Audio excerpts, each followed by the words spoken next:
Mar dúirt ráisiún sin tan tríú daine an Thomas O'Ruagan a gur drothóir ní héag le Thomas a bheith an seo. So tan trúr a gine gobar an tionscadal seo le níos mó na bliain. A gur náid tá muid chéine légus muinteúir an ceis seo ó hiúil isteathe i seomra ranga i scoil Gaeilge. Tá muid ra tá na páistí ar na scoilta seo agus fáin siad luach a go deirigid in sa Gaeilge ach níma jabal de chuir síos go ddíireach go dé an na páistí. Go dé higló a dhéanú, go dé higló higbhil, go dé higló rá agus go dé higló scríú. So sin an aim is mó atá ag an tionscadal seánna chuir síos níos mó a dhéanú an méid a hílan muid agus a hílan na múnteirí a ba cheartaí bheith higbhil ag na stáidina difriúla in sa bhanscoilíocht.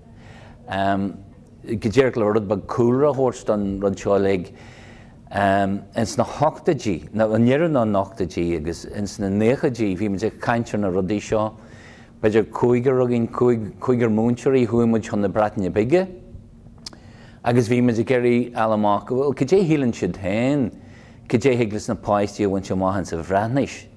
Agus chuirú síos an méid sin mar lífacht agus go deochalacha dhór a higbhil agus go deochalacha dhór a rá ach níl caintear bí ar na míra na teanga.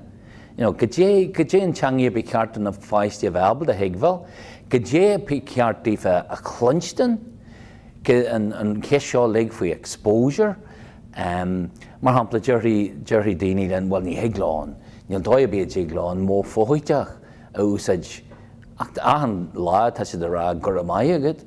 So an jiglan an céim mhonasa sin tógal ar sin agus níos mó den cinneal sin caintear chuir na láthair. So dúil is go méid siad abalta sin a dhéanúin sig stáidígan. Agus sin rud a dearm a gcónaí lis na McLean, nar tá siad smuintiú ar Albert teanga na báistí, a bheith smuintiú ar na rudaí a tá siad hain rá, ar na rudaí atá na páistí a higbhil, ar na rudaí atá siad a inmheanú, an méide tá siad a hallú agus ar náide an cospras mó nó an méide bheith siad héine abal de dhéanúint. So sin an áite bhfuil an cheiste smó agus ar náide caiimiid nuair a thoisiimiid a phlé seo. Bhí muid smuinteú ar an difriad ar na ggóchomis agus na gin chomis. Gur mó bhád a higló a higbhil ná a higló a giniúint ar náide.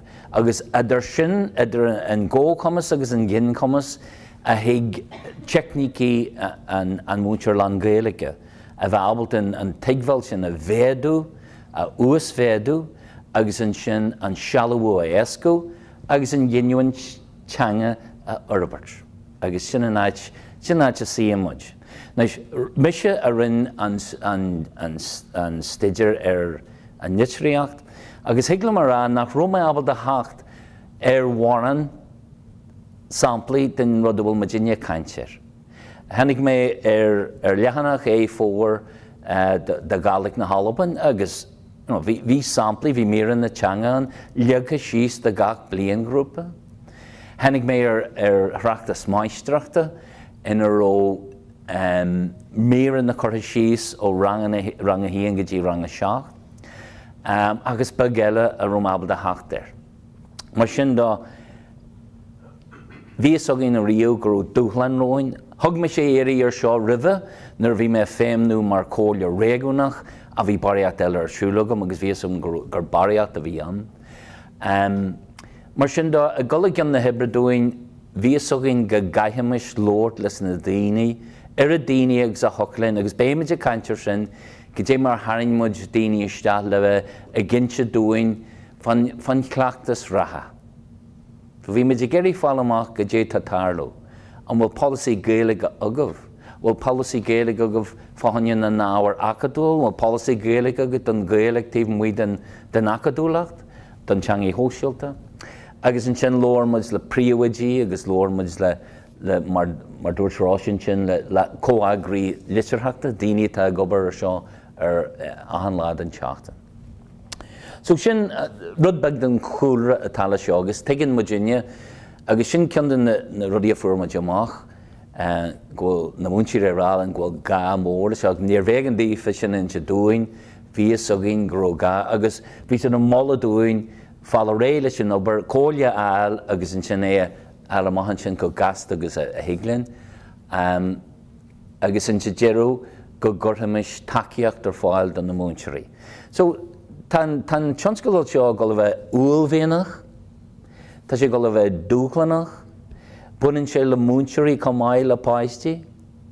Nuair múntíir tar na múntíirí cosal linn héna lig is fólamóí dar a teanga agus hiiglann ar go Gaeilge a héin orbert má táimeide rá go munin seo le exposure go dé tan na páistí a clonstin, bhuaine go dé tá si a clonstin óna chéile, mar ghaoine tá is strathal leis an teangaí seo ólam agus a bheith fólam sa curriculum fásta.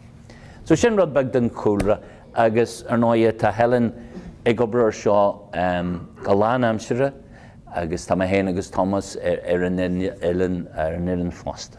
Helen, bhfuil atá se. Gur maigad. Murder Sean tá Sean Thomas agus mé héana ag obair ar an crát seo, so táid ag dearú crátseanga de fáistí is siúna bunscoilena lán Gaeilge, so is scoilena agus a héanaid Gaeilge ó thuí. So mar ceanneal chóthaics don tionscadal is éad sia a bhronn an Conrú tionscadal mar é sé 3 bliana, so thosaigh sé Iabhíle Fios dá agus béimiid críne hartar Iabhíle Fios a cuaig, so táid hartar Laugh Valley Tríd. Tá 3 státe an sa tionscadal seo, an hiad státe sin Stadger Jacks Funnyhe, Claachtas agus Idálaíocht sa Tomédias, agus scríb Sean an athbhreith nuair an litreachtar sin. An darna státe sin seo an áte bhfuilmaidinis, táid ag báilú sonraí ó na muintirí, príomhaidí agus cohordaíoirí letarthachta. Táid ag tógáil agus a gearú an crát, agus in é seo béimiid ag deanú péileadú sna scólanna. In é sin béimiid go amach hiag na scólanna agus a chur takeíocht ar fáil leis an crát a chur a bhaim sna scólanna. Araglas na mehasig daine bí go déir sia sin NCCA an tuisgirt agus iad héna tá muoinú an tionscadal le muoinú ar náide ón rinne deis. Agus tá siad a chuneal súléiring bíon cruniú mísú le gin lá leis an dul an tosaí, le túris go háirtear an dul an tosaí, agus sin bíon cruniú leis an mhór omlan nó gin. Beidir a gceann an ráithe tú sin mar a híonn sin. So go dé fuair me amach ón litríocht. Well, tá mé éon se díomh nach ró dul agam hacht ar hambla go ddíireach den cé ach mar arcan mud siar. Tá dinne gobar ar curriculum formúil in sa tuisceart ó mar dearm ó na luan néchadí agus chorú samplaí ar fáil ag an náam sin den cinnal teanga a becheart na páiste bhabalta a dhéinúint. Agus fuairma deamach goróisiid a bhád ón sprec a hocalas na páiste bhaint amach. Mar hampla bhí sampla bháinan is cadín beg rua í. Is cadín beg rua í. Ná rud dearna ag le páiste dhéanam ná an coppal. Agus lé mé chud den aisceálas a tugu ar na samplaigh. Well, catína tá structúr a gine a goigáú gur cadín beg rua ten si. Ach tá tú a seachnú na faibe. So rinneú díospracht ar na rudí seo lig agus bhí agla ar ghaoine míran na teanga a lua. Ar ruglas ná róisiid insreachte, ná róisiid réadúil agus nach muinthí iad amach go deá. Caithí mo dearc ar an Gaelscoilead, tá sé bunaithe agus fréamhaithe go láidir ar thachadú na teachtarachta. Nach bhfuil? Ar thachadú brí agus céile. An rud a dear an litríocht náisiúnta go gaithí cáithram a bhain ar thachadú na teachtarachta agus furan na teanga. Ná féidir neamart ar bí a dhéanú a gceannar bí acu sin. Agus sin an áit a síon mo Virginia, sin an áit a síon an litríocht ar náisiúnta. Okay? Ní dearing nach nuíocht ar bí seo a gine bíon sa teama seo, ach tá cumas mar bheith an caintear dúthaí sin ó híh na héisteachta, na tuiscine agus na léitheachta ag ar god páistí. Ná, stoigh gohfuil cóir a cainte le cóir faoi an chéile tal a caintear dúthais na léithe seo, nuair a léonmuid an taidir tar siúil nó agus a rinneú sa Gaeltacht, go bhfuil an phram ag titim an sin fásta. Ach go ginearálta má dearmid caintear comasach ó híh na héisteachta, ó híh na tigmhaile nó na tuiscine agus ó híh na léitheachta, gúil siad ar có-level le caintear comasach Gaeilge dearmid. Agus níl duine bí in sa teamra seo a héanú an méid sin. Tá man dinne caint le ríthe náma a géirí caint a bhealú astú, tá man a gúsaid technící speisialta leis an tuiscin se chuir an cin. Bhíon giniúint na teanga ag towards Googlan na náltaí, ní rud a bí uair sin na hirid. Nuair a hiig sé go dtí Lord agus scríú. Lord, tá sé dínta tugtha, tá na páistínta tugtha don na freagraí éonochlacha. Agus an dúchlan atá roin nó freagraí níos sínse a bhealú más na páistí, agus níl sin forrast. A d'eice leis an scríú, is stoithe gur bé an scríú agus an scríú sínse an dúchlan na smó atá rih páistí atá fólam, fríd hangi na hí teang an walaí na hín an gra hangi I lóntí leis na daoine is ganúla ina síl. Beidir dearthar agus dearfar agus an mhathar. Tionachar ceannas an bhéarla. An áid tá sin forrast a bhíniú sa bhéidir bhfuil timpplaat, séver, bhéarla, hartar in a lig. Agus má churann tú timpplaat na Gaeilge tíomhla sin gwyl si cynnal bocht. Structar na teanga agus patron agus fuamana. Ná, ní hítas ar bí go bhfuil structar da go chéin ag na páistí. Nuair tá dinne ag mealú teangaí a maithastú a geiríad héana a chur an niúil a deangaí na bhfuil leatharólas acu. Agus cumann siad a structar héin, cumann siad a patron héin, agus bíon a bhuamniú héin acu. Agus ar náid stoigh go déan sin siar go dtí exposure. Agus nuair smuinte muidir an obair sin a léigear in TJ O'Kelly. Gurú sé géirí nuair bhí sé géirí mar hampla an mó ordaíthach a bhainte maithas gráchaint an teamarrangus rudí níos formúla rá an áit tá go fá an pan an chocolate an pan a áil. So ní ítas a bí an ar na páistí an jiglam sa fá pan. An jiglam sa fá pan. Well, tuigeann muid an teachtrach na tuigeann. Tuigeann muid an teachtrach. Tuigeann muid ggóil an páistí géirí go bhuiid an pan.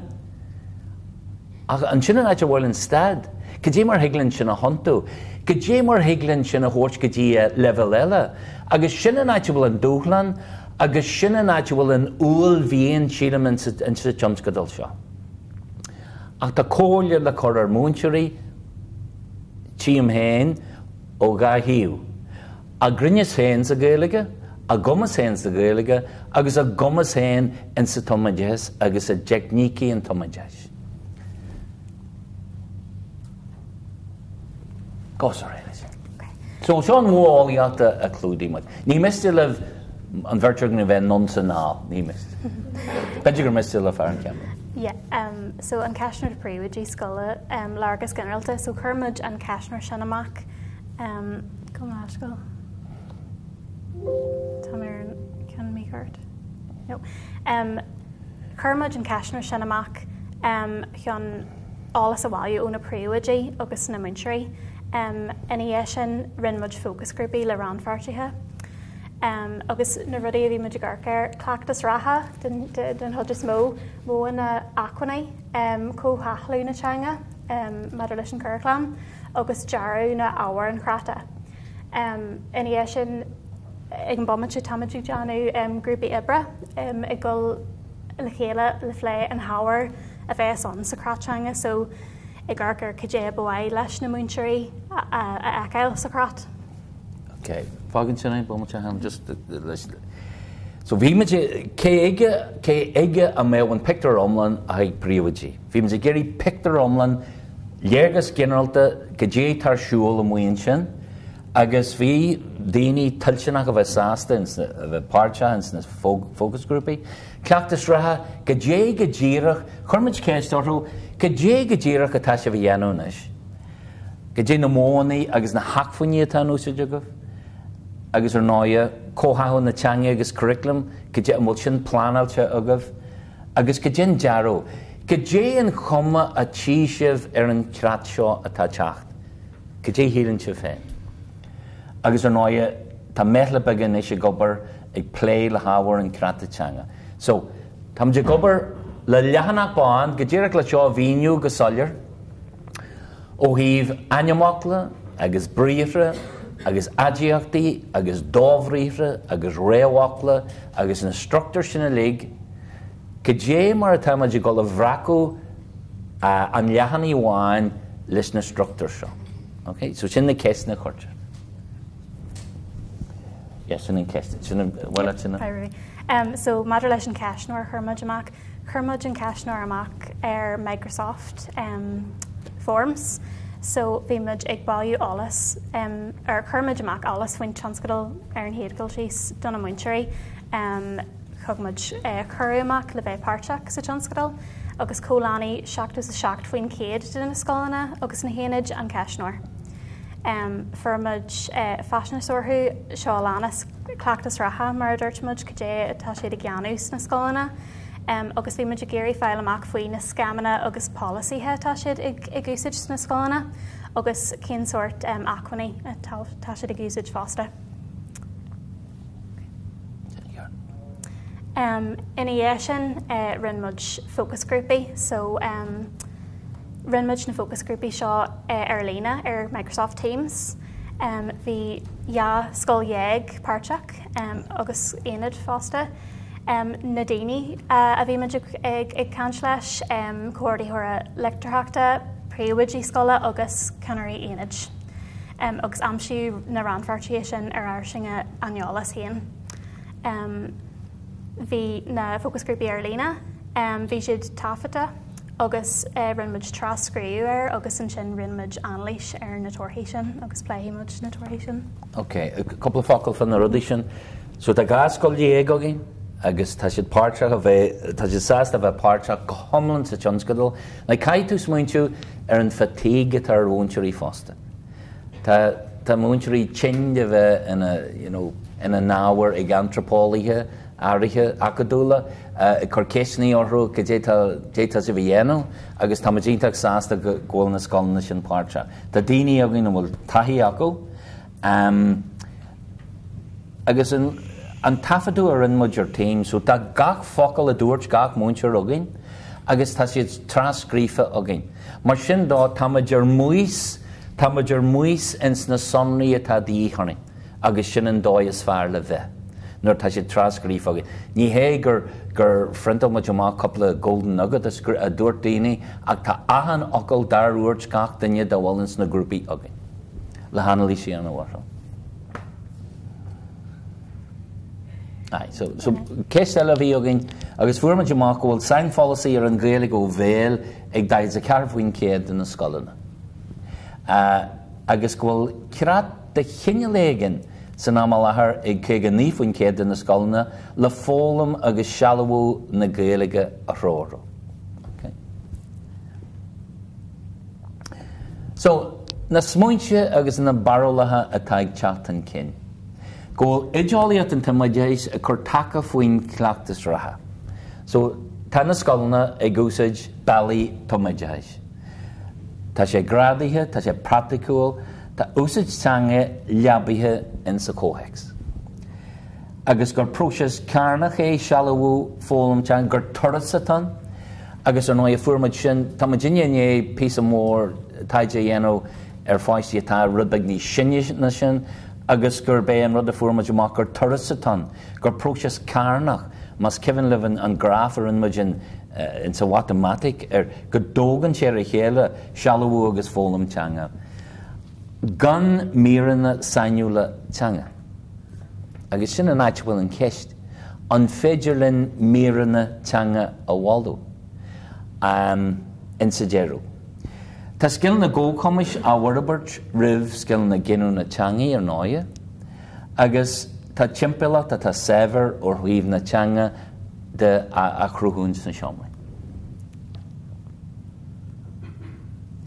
Ar náide tá tionathair an bhéarla rúsid na Gaeilge, agus ní iontas ar bí sin, a rís a golar siar go dtíanaar de dúirt mé, go muid meallú teanga maithas páistí ar ben béarla an céad teanga acu, agus an sin an gré hóisialta fásta. Tá muid anmhaid, agus luú sin Nelson go bhéadú aniu, tá muid anmhaid a tuairt Gaeilge acadúil na páistí, níl muid comáid sin a tuairt Gaeilge hóisialtaí fe le go ddígló bheith caint ar na rudí a bhíns ar siúla an lá.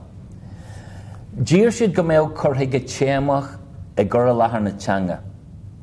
Go méid me sé caint, go méid me garcha na teanga ar an teanga tá núiseteach ús na téimiid ar himiid in sa dóin hartaring. Réim se lehan ach faoiníon úsid. Áhar trachtaile agus áhar a dhéantar sa scáil. Tá meassanú ar náide tá deachreachtaí móra le meassanú agin, níl na scrúdaithe caideanna hágin, a tá sin arsú go formúil agus go neamhúramá. In sa tuaisceart tá rud agin na dogann siad na level de galhin cin, agus tá na level sin an sa chomarsaid. Ach tá siad lehan, níl siad sainú, níl mír na teanga luaite lá, ach tá siad an úsid le fáil amach casíon páiste ó híomh na heisteachta, na tigmhile agus na láire, agus in sin na scríbneachta agus na léthireachta. Tá comad an úsid acu, tá ceist an cránrach agus tá marí cléan ar úsid acu. Agus jimpí siad ar aon go méid na topicí a bheith an úsid agin ábhartha de stoigh gur cí fásta, cí agus ábhartha de espris na páistí.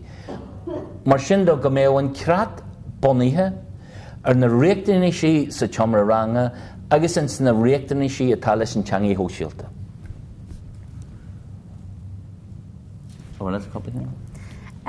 So could smaoin sé eile tag teacht chun cin fólam bunaithe ar an sugrú go háirithe ag an bhuncam.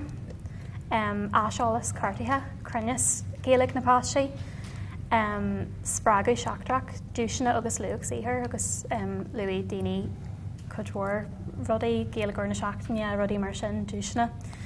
Dearcú deimhnach muín na páistí a thógáil maidir leis an Gaeilge, seanairí a scríú le teanga, gramadach a bhainniú, agus úsid na Gaeilge ag an winter go mé an Gaeilge an winter crin agus seasmhaach sin táchtach fása. Agus an cin dearna sin, tá mé sé cineal éis sé gobar ar dúirsmas go mbeidh takeíocht ar fáil de na múinteirí agus iad a Orbert seo. Tá implachtaí a go bhain seo de bhúinteirí. Mar hampla de seo bhí me garcar an acail crán agus an crán, agus bhí me go dtíon taineimitar hartar, dtíon taineimitar náhar hartar an chrán, agus deirtí mé na rósaigh duine bí dtíon taineimitar, so thuí sin is tead cart an cruinn, agus tá cartar ma hangaí, so Forbert teangaí, so tá implachtaí an seo de bhúinteirí fásta. Ó híomh na gramadaí dá, agus luaimid gramada a bhúnú, ag í bhúnú a ggótheics an áhar atá siúlach ó ag an nám.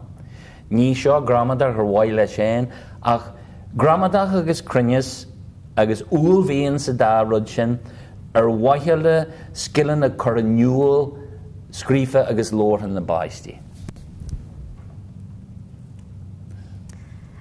So coid sin na tosaíochtaí I Forbert an crata an gá tá leis an crat seo, so dúirt coid mór in na muinteirí táidig fannacht ar crat mar seo. Ja, an jig le bheith thuirtúin amárach, de man ní hiig. So tá sin ag teacht ó gach pártí an gá tá leis ní crat seo.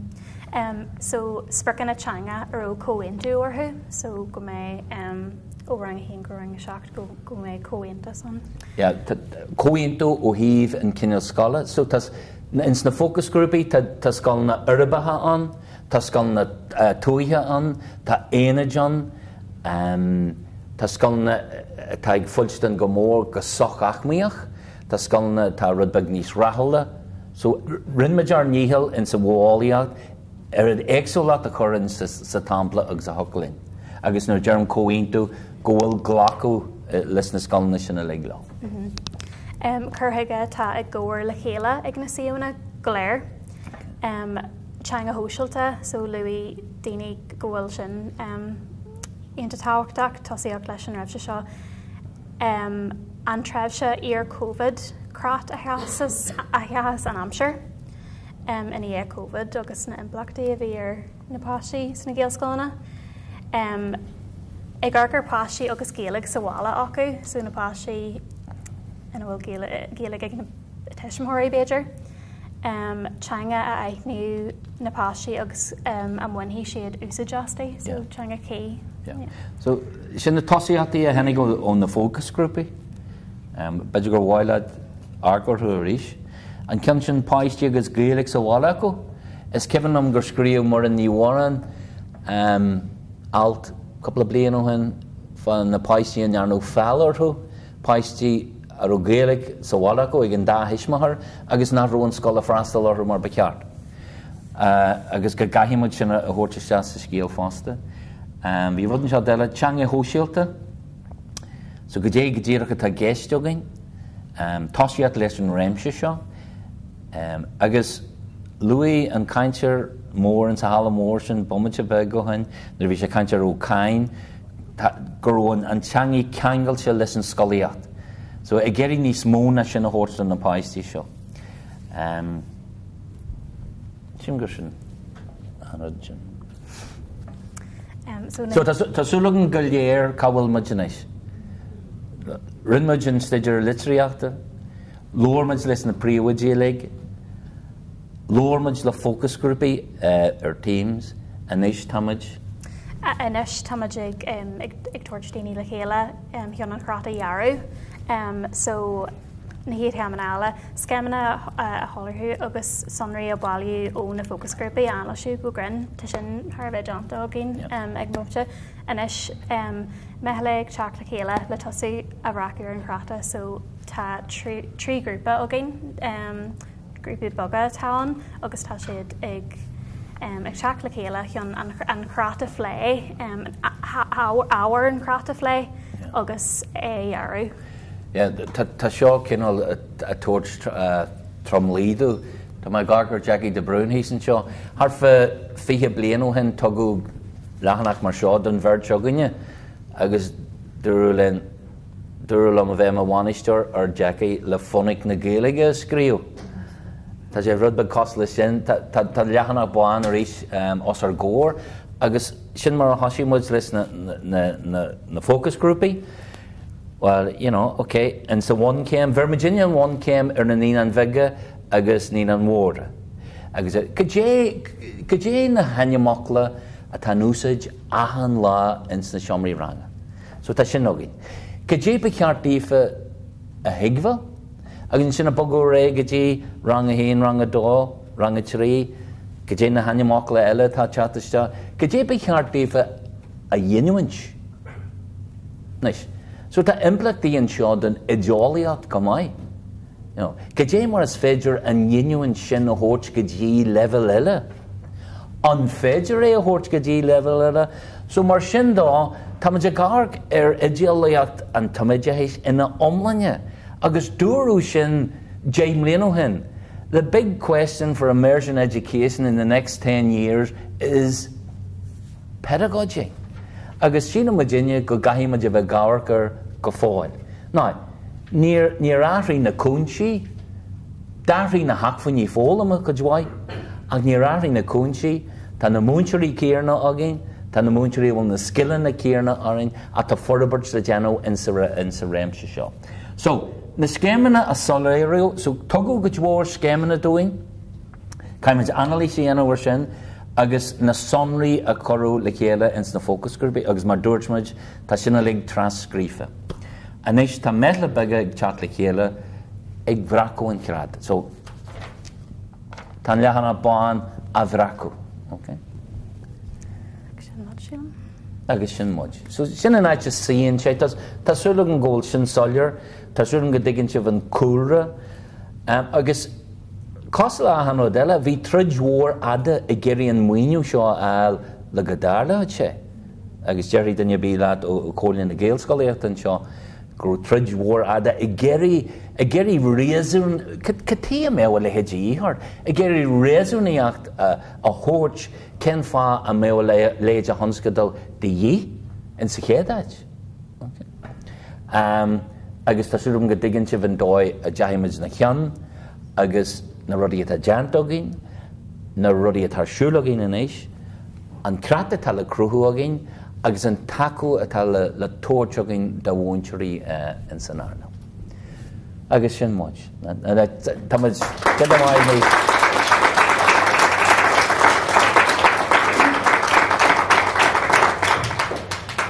agus cin bhfuil dúchlan mór a buint leis ach táid mar dearad fearr táid thuas fan na honne agus tuigeid go táhachtach leis an nóbar. An mé céiste duine bí ráise tá a caiitheach. Go leis seo. Bhailim go bhfuil sagáil leis an agus le Helen gur bhrean ruirta me crachanní a bhíon cumíon tugus i ddíor chonal agus tá sé tastal bhí géir bhine in sin sa deisceart. Ma fi ceistre bí ag ganine Bé ceistagam sa rósin dúirt mar rós go fan a bhfuil plan an legan na dearad an deisceart chunéis sin for an rús an deisceart. Níl bhí mé caiint le Jacqueline ní agus nar thoisií má deachar seo agus dúirt sí goró rud ag na táiseacht na sin blian ó hin níl fáir bíine beidir ó híomh na canúna dó agus sin mar thoisií má té nar rinneúil fónic na Gaeilge hanig na som go dé hanig as chuig go móin. Ní cefn am an tanim ag forbíú rud eile in é sin. Tá seo bunaithe ar phróiseas. An dóibh bhfuil me sé dear go bhfuir. Tás bhfuil na rudaí a deardaíine, níl dóibh bíide ag na páistí seo an mó coinneal a húsaid. Níl dóibh bíide ag gló an am se gra chaite húsaid. Well, tá agla ormsa go gaithí siad ar a léad í chlunstin. Agus má tá tú caiintear na lochlaní gur grathló hacht an seo agus an áite chreachú. Go grachatí sin áit, agus go ngudití agus go ngudit siad agus go dóirad siad lá anrad. Agus an mó coinneal bhil a bhainte sin níl som go dé an hín. Cén fá nach rachaí ó a bheith abalda é hiigfa, is cinse go digadí sé, go dtí a bheith abalda é dhéanaint. Agus an rud atá le Hebrú amach agén nó idiolaíocht a éascós sin. Sin mo chóirim héin.